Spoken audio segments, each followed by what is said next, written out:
Skincare Mafia pecah.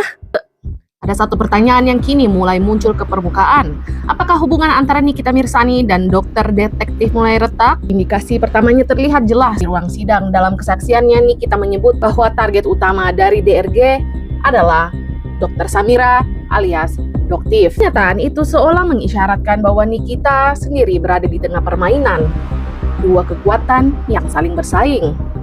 Padahal sebelumnya publik mengenal mereka sebagai satu aliansi, teman satu kubu dalam perang terbuka melawan SS, DRG, dan DRL.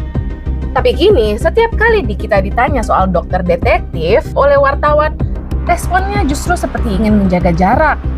Seperti, saya tidak ada urusan dengan dokter detektif. Bukankah itu terdengar ganjil? Dan satu lagi hal yang menambah kecurigaan. Kuasa hukum Nikita, Fahmi Bahmid, justru memilih tampil di podcast milik orang yang sempat berseteru dengan Nikita Mirzani sendiri, DRL, musuh utama dokter detektif.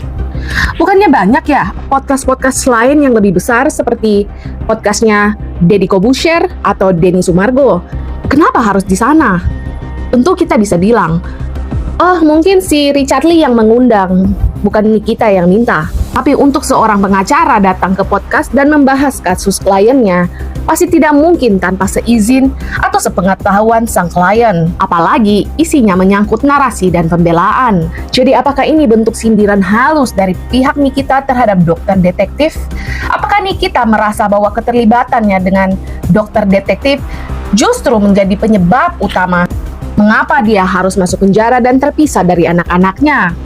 Memang dokter detektif sempat mengomentari tentang pendapat Richard Lee dalam podcast tersebut dan dia terlihat biasa saja. Tapi seperti pepatah mengatakan, dalam laut bisa diukur, tapi dalam hati siapa yang tahu? Apakah ini strategi dari DRG untuk memecah barisan aliansi lawannya?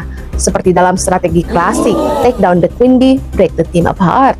Entah ini hanya spekulasi atau awal dari perpecahan yang lebih besar, satu hal yang pasti, drama ini belum selesai.